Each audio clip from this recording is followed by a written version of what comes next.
Guns in Wuthering Waves kinda suck. All the gun-wielding debut characters are undoubtedly cool, but I can't help but feel that they're being held back by their weapon type. With just a few tweaks here and there, the gun could feel way better. For starters, gun wielders are in an unfortunate position insofar as their basic attacks just can't parry anything.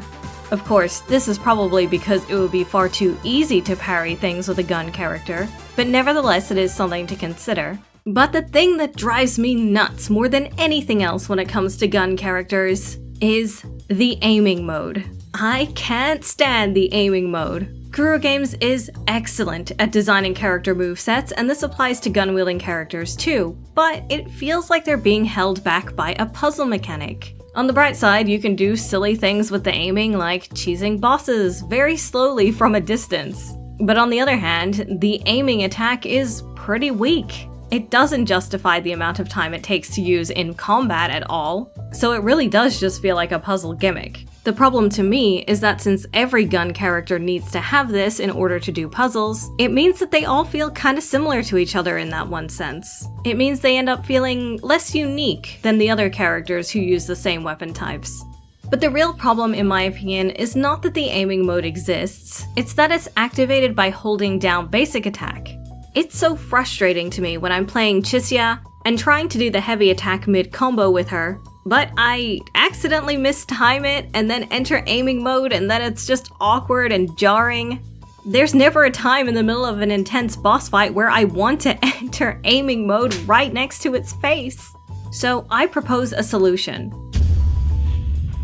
There's already a button to enter aiming mode. It's there on mobile, it's there for mouse and keyboard, it's there for controller. I would love an option in the menu that let me disable aiming mode when long pressing basic attack. That way the people who enjoy it could still use it, and the people like me who have skill issues could not be tormented by it.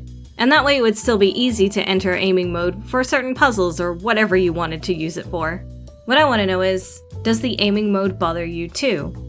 But it's not all bad. The potential of gun characters has yet to be realized in Wuthering Waves. As of 1.0, there are no 5-star gun-wielding characters.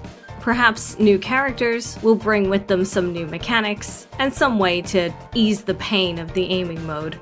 Chisia, Mortifi, and Alto are great characters, but maybe the more expansive kit of a new 5-star would change my mind completely here. After all, Kuro Games has already proven time and again that they really know how to do a cool gun kit. Take Lee Hyperreal from PGR, for example. He has some of the most beautifully choreographed shooting animations that I've ever seen, and I really look forward to whoever in Wuthering Waves picks up his torch. Cease your existence at the end of time! If this guy standing next to Mortifi is Shangli Yao, the automaton expert, maybe it'll even be him. That said, everything else the gun-wielding 4-stars can do is kinda awesome.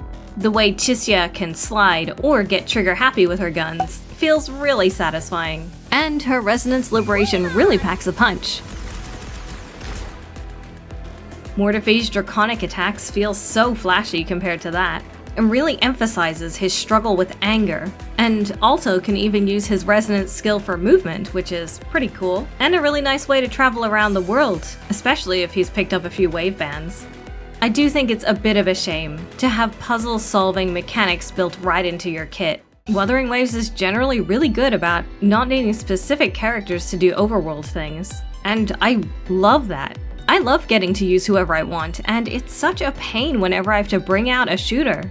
I wish instead that we had a utility that acted as the aiming mode of a gun. That way, gun characters would be free to do whatever they want, and you wouldn't have to keep certain characters in your party for exploration. Everyone wants to use their favorites, right?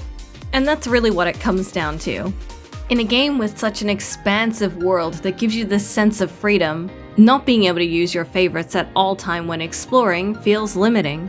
In fact, I'd say my favorite time to use gun-wielding characters for exploration is when the game isn't forcing me to. For example, saving some time in those puzzles where you hit the dummies. The opposite can be said too. I love encountering any shooting puzzle that doesn't actually require me to shoot at it.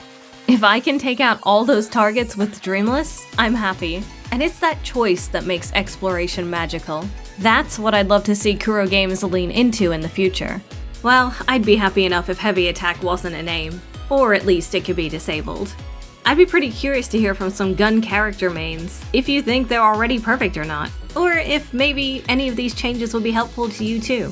But there are so many tricks to learn in Wuthering Waves, including some ways to deal massive damage to red aura enemies at any level. And to find out how, you'll have to watch this video.